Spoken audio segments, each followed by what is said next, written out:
125 ýylete 95-nji ýyldan 7-nji ýylete Mawlud Khanyň hakynda. Alhamdulillahi rabbil alamin. Wassalatu wassalamu ala seyyidina seyyidil enbiya'i wal mursalin ve ala alihi ve sahbihi ecmaîn. Alhamdulillah Mawlud Khanyň dogurdalygynyň hakynda. Ol Mawlud Khany muravvaje keşwat edaramyzda bolupdy Türkmen Sahrada. O başlaky manatyky ehli sünnetde de tutulan tertibin dogurdalygynyň hakynda muhtelif delailler bilen ehlileşmesinde gurrun boldy. Elbette bir arada bir gurrun aýtdyk. O da ki bazen başlaky mezhepden şuna fetva veren ma diýip aýtdyk da. Amana Şafii mezhepden, Maliki mezhepden şu bir güne şolan fetva veren bir güni o da şu zamanın bir gününe yani. İki tane gurrun başladı.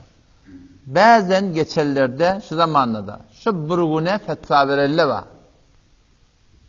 Şu bir güne fetva veren adamla eğer şola da şu zamanın bir gününü kendi yapalım tutuluyarlar, şola da şu günü fetva vermiyorlar. İkilencenne şu mezhepten fetva veren adamlar da bolsa da şu mezhebin içinde başka ne kadar ulemalar şun kulün inkar ettiler. Sen doğru değişti ettiler. Koda Hanefi mezhebin içinde şeydi. Hanefi mezhebin öyle içinde de işte bir gün celset çok kadar biri hop tutasınlar ettiler. Değil mi? İttifakı turatında bir avval bir bernamelizi yok, pul yoğuna mal gurrun yok, tuğ yoğuna mal gurrun yok, tavuk almal gurrun yok. Hiç gurrun yok yani. Hemen tabi bir sadece bir Huda veren peygamberden şovunu biz bahanalap gurrun açacak de tutasın ettiler de. Koda Hanefi mezhebin ödünde de şunu bilkul reddedelle var. Ya Allame Leknevi rahmetullahi aleyhi ki gelip de şu bir gün tutacak olan şu form celete ecada deyiptir. Şu da şun kaptanına aytıp koyupdur. İyime içme şu form taam sürüyenler bıdaklar kullen doğru değil koyupdur. Şurada. O zaman sadece iki uğrum oldu davada. Şu bazen mezhepte fetva verenler var. Şola şu bir günü şu atkı boluptuğun bir gün ne şu? Ve bazen fetva veriptirler. Hanefi mezhebin ölçünde de var. Kullen şey deyiptir şu olan belkul doğru değil deyip bari fetva verenler de var. On bir vatandaşın hakkında yanlışa düşamallar yani. Onu Müslüman doğullamın Türkmen Sarada yaşlı Müslüman doğullamının bir aytyan kef var ki hop şu Mawlud Khany näme diýip dogurda bolmaly. Dogurdalyk zaýyny näme bedgat bolmaz. Neger şu Mawlud Khany diýerleri salawaty bermeden, Kur'an okumadan, zikretmekden, şu dinin gurrugunu etmekden başga zat ýaşy diýer. O jelese dini tutmaklyga siz näme diýip bedgat diýip aýtýarsyňyz? Gurrun şuňytyny. O da Müslüman doğullam gurrun şuňytyny ki hiç bir adam jelese dini tutmaklyga halaf-ı şer diýip aýtmaýar. Emma wagty şu jelese dini ki şonu Huda bilen peýgamberiň gurrun bopdy. Şonna halaf-ı şer zatlar bolsa, şu jelese walakin halaf-ı şer diýip aýdylýar. Eňe şu namaz ikimiz okuýar, Huda Taala buyurupdyr. Jelese dini tutmaklyga şeriat ejada beripdir. Şu namazyň içinde halaf-ı namaz, halaf-ı Kur'an-ı sünnet tertipler dörse, şu namazdan namaz bolmaýşýarlar. Jelesat-ı dini de be her namı unvany bolsun. Wagty ki şonda bir zatlary ba, ki şu Kur'an-ı sünnete ters, şu taýda başa jelese dini jelese diýmeklik bilen, Mawlud Khany diýmeklik bilen, Miladun Nebi diýmeklik bilen, ahun jelese bolsun, Hatym Buhariň jelese bolsun, şeýtat adyna odallarnyň musulman dogan o jelese dogry boljak.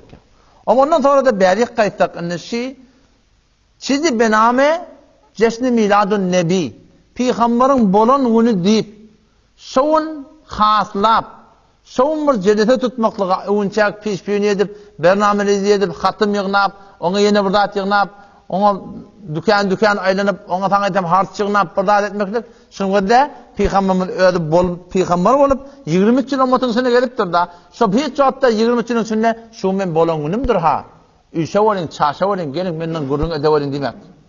Sahabala diýmekdirler şunu. Şu peýgamber bolan güna şu.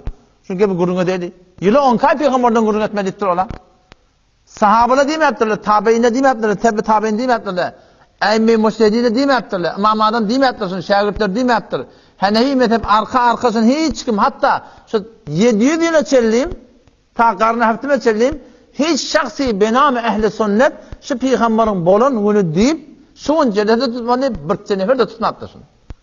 Ta ki 700-nji ýylda 703-nji ýylda bir zalim, bir israf Mustafa'nda padşah özüne at qalanjak bolup barahim gelip barahim şu Mawludxany'a rabaş etdi. O Mawludxany da aňyrsa da ähli sünnetin üstünden aňyrda 6 tane Mawludxany emişdik. Oň beýasini aýryp şu ady-sünni padşah şun gelip barahim birini goýupdyr, Mawludun nebiyini goýupdyr musulman dogan. Otamşa daýdan wada biz peýgambere muhabbetimiz we şu izhar muhabbet etýäs biz. Resulullah izhar muhabbet etýäs diýip aýtmaklyk barahy. Yani sahabalardan ki bir muhabbet taýdan goýandy da tabiin, tabiin, imam adam şagirdleri şola muhabbete berip gata Resulullah'a bizden minnetin himmetine goýandy şol. Qur'ana şeriata mutabyk bolmakla berip gata şola minnetinden goýandy. On biz taýda gelip barahim senki muhabbeti sicede tele bilen ortaga gurmakly musulman dogan şu behis ondan barahim dogurdak der.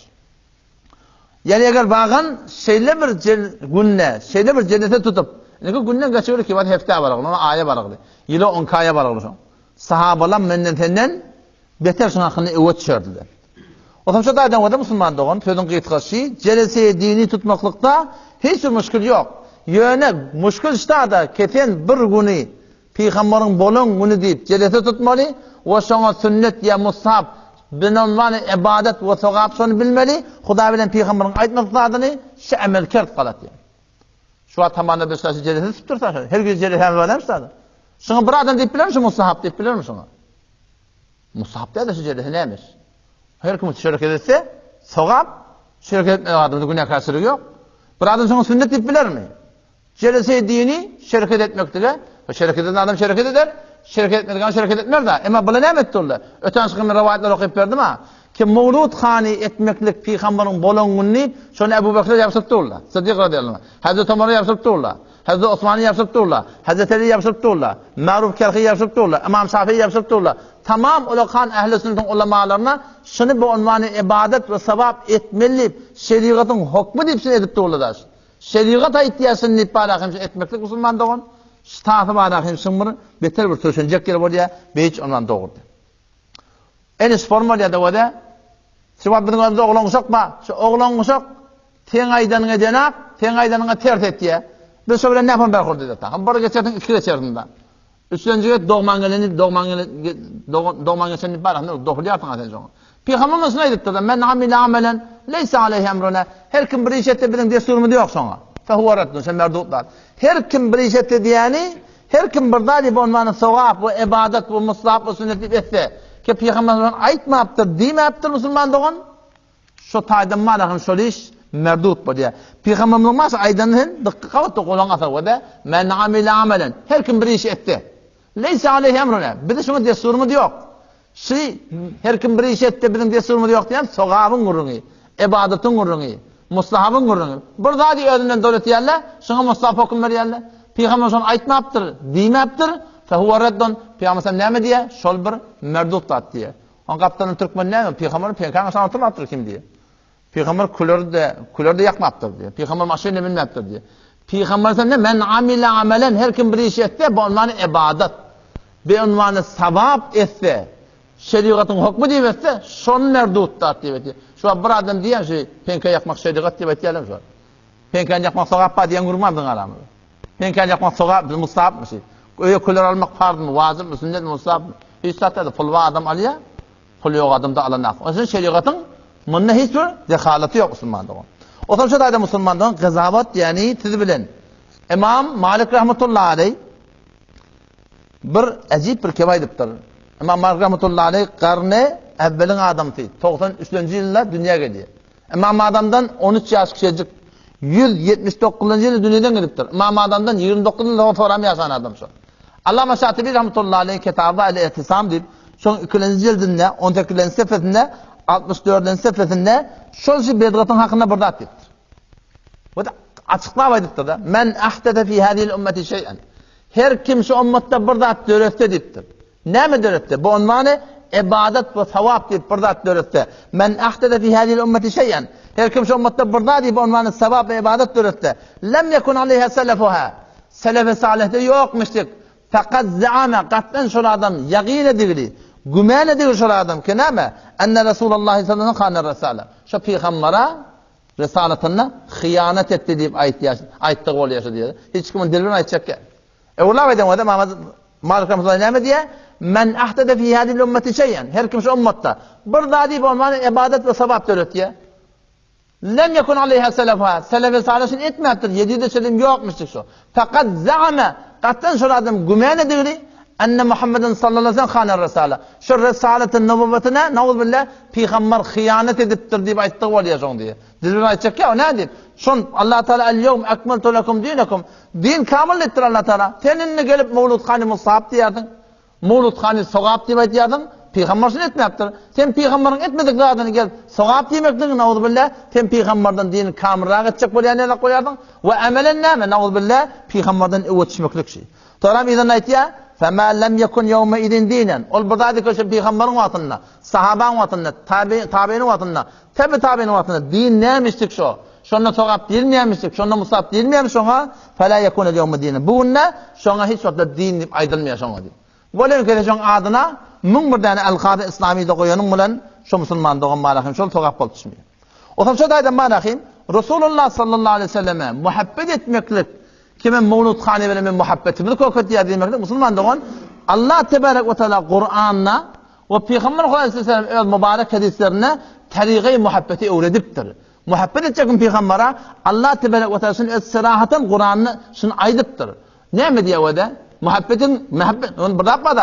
Muhabbetim ma deyip Mevlud Hani bilen sabit edecek bu diye. Muhabbetim ma deyip şu yanında kağıt paylaştır lazım o da.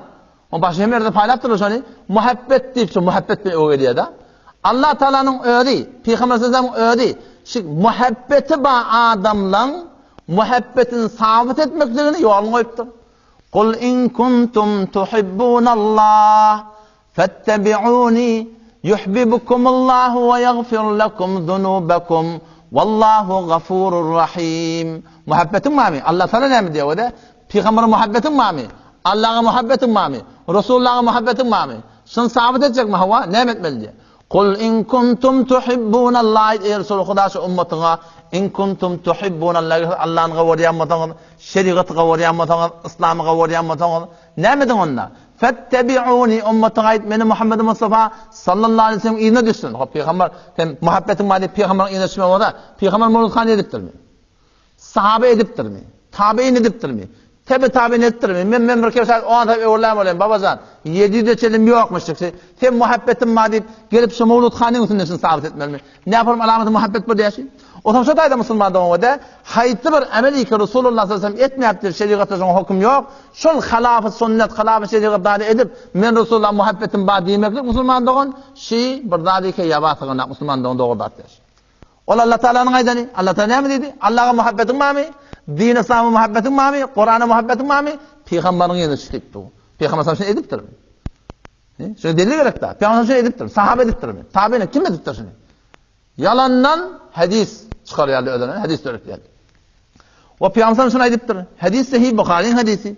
Kullukum yedhulul cennet illa men aba. Sizin hemmeceniz cennete girersiniz diptir Peygamber. Şu ummetini yönelttir sahabalara. Sizin hemmeceniz cennete girersiniz. İlla men aba. Meğer bu adamı ki inkar etti diyor. İnkar eden adam cennete girmez dedi.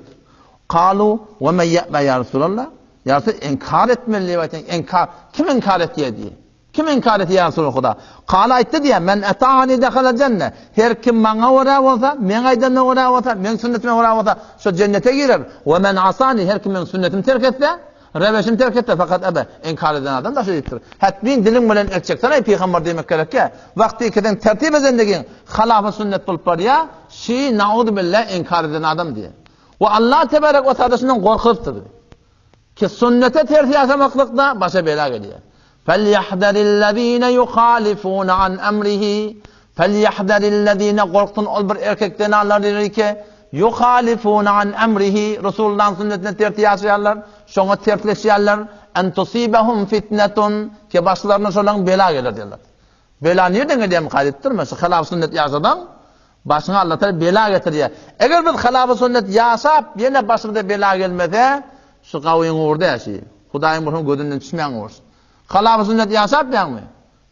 Hudaýyň gödünden düşmeýän bolsa sen haýal edin. Düşündürmeden şey. Halaf sünnet yaşap yerdin, Kur'an'a tek, şeriata tek. Yine bana sana zat değilmez he.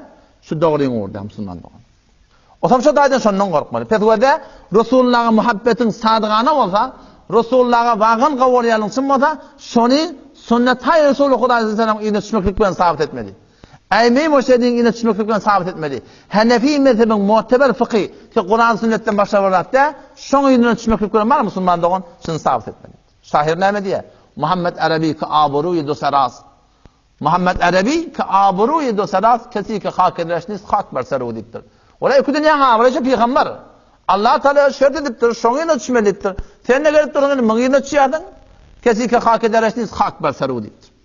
Halafe peygamber kesi rah gozit ki hergez be menzil nakah edesiz. Mapendar Sa'di ki rah safa, tavanraf jolder peyi Mustafa. Fakat tenha yoli ki meneteni Allah tebarek ve teala vesletecek şu muhabbetini bizim vücudumuzda nemudar edip sabit edecek. Şol zahir batını Allah Teala'nın yanında birlik sabit olacak neyme? Şol in kuntum tuhibbun Allah fettebi'un. Peygamber Huda Aleyhisselam'ın neyme? İyimle düşmekliğinden. O zaman şu taydan Allah Teala tövbe versin ol bir adı ahun gözünü dönüyor neyme diyeyim. CD uğrayarlar değil mi? Kitap yediyarlar, cüzve yediyarlar. Fezai mecazide gelip yalanın rivayetleri, yalanın hadis veziriyarlar biliyor musun? Sıddık beydittir, Mevlud Haniyet'ten şu kadar, Hazreti Umar beydittir, Hazreti Ali beydittir, İmam Kerhi beydittir, İmam Şafii, hemmeti Müslüman doğan yalan kepçiler biliyor musun? Yalandan Hudaýy bilen Peygambara kep bağlayarlar. Peygamber sallallahu ne mi diye? Men kedebe aleyye muteammiden her kim bilip durup bana yalan bağlata, felyetebevve maqadahu minena barzak sayı cehennem diyor Müslüman doğan. O hem şulan şuası bina Mevlud Haniyet'i ettirin rahatları doğrusu Müslüman doğan. Ondan sonra da bakayım, yani ve de şu celeseye Mevlud Haniye muslahap temdip olmaya. O ne mi diyeyim? Şu Allame Şamil rahmetullahi aleyh şimdi tesrih edip aydıktır Bab-ı Cum'ada en-nudbu li'ennehu hukmun şer'iyyin. La budde lehu min delil. Muslahap diğerleri bir şer'i hüküm. Muslahap diğerleri bir şer'i hüküm şey. La budde lehu min delil. Buna bir delil verek. Vakti ki Peygamber sallallahu etmedik vata, sahabalar etmedik vata. Buna nereden manahim buna muslahap deyip bular. Belki bir gen vatta biliyor mu? 1400'de çelim hiç kim şu muslahapdan çıkarmaptır. Gelip manahim şu yok hadisler 1400'de hiç kim çıkarmaptır. Gelip de manahim 1400'de sonra Türkmen'de manahim bir tavar ahulda tataşır mutasifana dörögünü ki şunun hakkında gelip de öğlerine kitap verip şeyle bir rahat deyip bular. O zaman sonki bahsi sizi qeyd kaldayım ben. Bir sorulyan sorak şu ede. Peygamber etmedik olsa etmeliler mi? Şu bir gurun da öyle. Sorak, muhim sorak da şey. Peygamber burada etmedik olsa etmeliler değil mi? Hav Müslüman doğan. Her bir dali ki benamı ibadet ve sabah olacak olsa, Peygamber şunu etmedik olsa etmelilerden. Peygamber hetmin falandat etmediğimekli gerekke. Mevlud Hani okuyman, falandat etmen giymekli gerekke. Peygamber sabahti burada etmeyaptır değil mi? Şun etmezillerinin adı etmelerine delil. Nereden etmeyen mi kim? Peygamber öyle ettir de men amile amelen. Her kim bir iş etti. Leyse aleyhi emruna. Bizim desturumu diyor. Fehuve reddu. Sen merdut da ettirdi. Peygamber etmese etmeliler mi? Peygamber deyiptir. Men hizmet etmeliler ettir. Vati Peygamber sünneti burada koymayaptır değil mi arada? Etmeptir de şunu. Şu Peygamberin etmedik adını bu onvanı ibadeti tamam. Müslüman doğan bildirim her gibi etmeliler şunu. O zaman şu taydan o da sadece kefmen yine uğurlayın. Ki vakti Peygamber burada etmeyaptır diyilenine bir penke, maşin, motor, angri, berin ortaklıydı. Peygamber burada etmeyaptır. Baba, bulatların için hiç kim şu penke, sıratla maşin, minlemek, sıratla musab diyeydine, sokak diyeydine. O Hudaý Teala'nın bir berin vesileleri, şeriatımızı ne gördün? Ol buradaydı ki bu onvanı sebap ve musab edilecek olsa, şol hetmin Peygamber edem olmalı, sahabe edem olmalı, mujtehidine ümmet balagim, şoňa fetva veren bolmaly. Şu suratında balagim şoňa delil bolýar ki şoňa etmek diýer. Sadece Hanefi mezhebinde delil vereyim. Peygamber sallallahu aleyhi ve sellem etmeptir da. Etmediğimeptir ki deyip etip olmayan. İnalekem Hidayeda cildi 141. sefesinde geliyor. Avval cildinin 141. sefesinden Bab-ı Salatul Cuma'da geliyor. Bir adam ağladan bilen ayet namazına karşı gidiyor. Ayet namazına karşı gidenine şeriatta Peygamber sallallahu aleyhi ve sellem ayet günü namaz okuyamaptır sünnet. Eğitkadı da okuyamaptır. Şimdi bir adam istada Peygamber okuyamaptır. Okuyamadığı var mı? Okuyma demeptir yani. Şu Peygamberin okuymadığını Hanefi mezhepleri ne diyor? Okuymalar dedi. O etmediğimeptir kim diye de Mevlud Hani etmediğimeptir.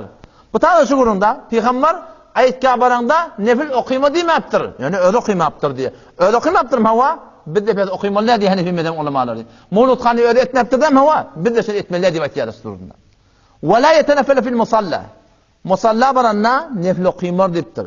Qabla salatil ayd. Ayd namazdan önce. Ne deyip? Leannen nebiyye sallallahu aleyhi ve sellem lem yefal zalika. Peygamber şunu etmeptir. Ma hirsi ala salah. Peygamber namazda beter hadis. Hadis bola şu taada nefil okuymaptır. Okuymaptır ama okuyma demeptir ki? Yok, okuymaptır diye. Okuymaptır değil mi? Biz okuymalar. Siz de bilemeyecek mi?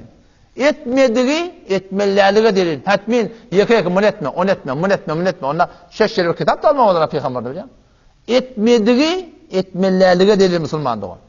Fetavai Hindiye'de geliyor, 5. cildinde, 317. sefetinde, Neşr Darül Fikir'de geliyor, şu zamanlı Hindistan'da bir tertip döreptir.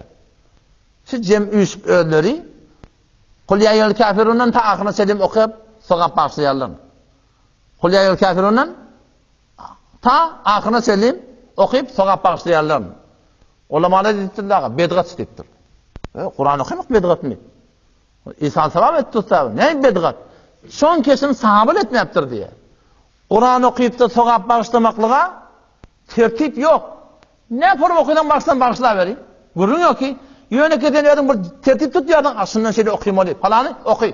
Falan okuyor. O da falan okuyor. Zor bir tertip tutturlar arada. Şu tertip bedgatsa diye. Ne mi deyip? Sahabe etmeyaptır diye. Tabi'in etmeyaptır diye. Rivayet okuyup verin. Kıraatul kafirin ila ahir. Ma'al cem'. Sure kafirun okuymaklık. Ta Kur'an'ın ahirine söyleyeyim. 3 milyon olup mekruhatun güneşi deyiptir. Lianna bedgatun diye. Bedgat diye. O ne bedgat buluyor o? O Kur'an okuyup diyor ki lem tunqal anis sahabe ve la anit tabi'in diye. Şu tertibi keten Kur'an okuyup sogap bağışlayacak diye aytıyordun. Sen sahabe etmeyaptır diye. Sogap bağışlayacak mı? Kur'an'ın hala nerini okuyacak? Bağışlayabilir, gurrun yok. Bir tane okuyor, ayet okuyor da bağışla. Bir sure okuyor da bağışla. Hemen okuyor da bağışla. Hiç müşkül yok ki. Ama şu bir tertip tutuyorlar da. Şu tertip, onu şu tertip bilmeklik, o şform etmeliklik, şu yok da. Sonra şimdi saymanı hesap var ya ama. Bir geliyor, mualla Kur'an okuyor. Çıkıyor, mualla Kur'an okuyor. Bir çare. O da 30 da okuymadı çare ne mi? O şey, sogapta da şey. Ne mi deyip? Çünkü sahabe etmeyaptır. Tabi'in etmeyaptır. Etmeyaptır da şimdi. Etmediğim yaptır ki. O sahabada Fetavai Hindiye ne mi diye? Etmeyaptır şöyle diye. Şöyle etmediği ne mi diye? Bir de diye delil diye şey etmelerdi diye Müslüman. O zaman şu taydan bana haydi bir tertibi ki biz sogap diye açacak olsak İsa'nın sebep edecek olan ne mi sayman doğurdu? O zaman şu tayda sadaka verdiğin yanakta şey değil mi? Orada sadaka der, diyafat buldu. O şu tertip Resulullah'dan sabit de.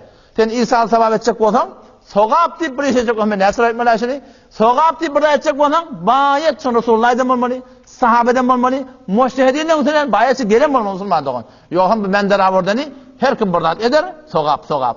O yatikun yani dilagane bir neme? Şeriat düzme oluyor Huday takkat. O zaman şu taydan Peygamber Huday Aleyhisselam'ın etmedikligi Müslüman doğan bana sana var akımşi bir olokan dedi etmelerdi. O zaman şu taydan var akım şu tamam bedaatları ki arada var ha. Sadece gururlar şey, sadece gurur. Huda bilen Peygamber'in şeriatında bami, kitapta bami, sünnette bami etmeli. Yoham ne etmeliler? Zaten sen kavdiyen zatla günah oluyor. Vakti şeriatı ola olmasa. Ne çok hutbe okuyup tokan namaz okuy haram, zikretten haram, salavat verden haram, salam verden haram, emir marufetten haram. Ne deyip haram ama kavu işler dedi ki namaz okuyup tu zikret tu şeriat sada okuymalar. Okuyan namazın zikrin talavatı Müslüman doğan, şun hem mesela hem şeriattan sabit olmalı. Mümürden çırabada, şu çırağın hemmenin cevabı ne mi? Şeriattan sabit olmadık marahim, berden marahim tesmanı gıyının hakta sogap becektirli biliyor musun? O zaman şu daydan besurtu khulasa, şu gurun eğer şunu pota marahim, Mevlana Hayr rahmetullahi aleyhi rivayet ettirin, gurun tökülüyor tam. Bir şahit dedim de dol hadisin üstünden gittiğim, ödün istinbat ettiğim diye diyem Allah. Mevlana Hayr rahmetullahi aleyhi Mirqatul Mefatih'tir, yani Meşkat'ın şerhinde, o hem son hutbetul kitabının mukaddemesinde 94. sefetinde Eş'atul Lemaat'ta Mevlana Yanqi Abdülhak Muhaddis Dehlevi rahmetullahi aleyhi Eş'atul Lemaat'ın avval zildinde 30. sefetinde aytiye ki sonunda diye vel mutabi'atu kema tekunu fil fi'l Peygamber'e ve vel mahluk hemsinane ki şon etçine ve etmeli tekunu fit terk şon terk eden adına terk etmeli. Femen vazebe ala fi'lin bir adam muvazebet etse bir işe lem yef'alhu şer'a Peygamber şunu etmektir. Peygamber etmediğini doğal edipti, fehu mubtedi, onu mubtedi adam siz bu aytakan. Ehli bedgate giriftar bolan adam diýen. Otam şotadan, haki öňkü geçen jerde bir kep aýtdym, awada her bir gawzada sowap dip bolmaýar. Belki her bir dalika kitapda bolsa şeriatda bolsa şoňa gaw diýmeli. Her bir gawzada sowap dip bolmaýar. Namaz gawzat, emma hutba kıldı oka şo namaz okumaklyk balahym haramdar. Namaz gawzat, emma dağatandan sonra nefil okumaklyk güne. Biz her bir gawzada sowap dip bolmaýar. Belki her bir zadiki kitapda, sünnetde, şeriatda bawada bara, şoňa gawzat diýme bolýar, şoňa sowap diýme bolýar. Allah da kimsini maaf etsin, hem cemden kabul etsin. Vesselamu aleykum ve rahmetullahi ve berekatuhu.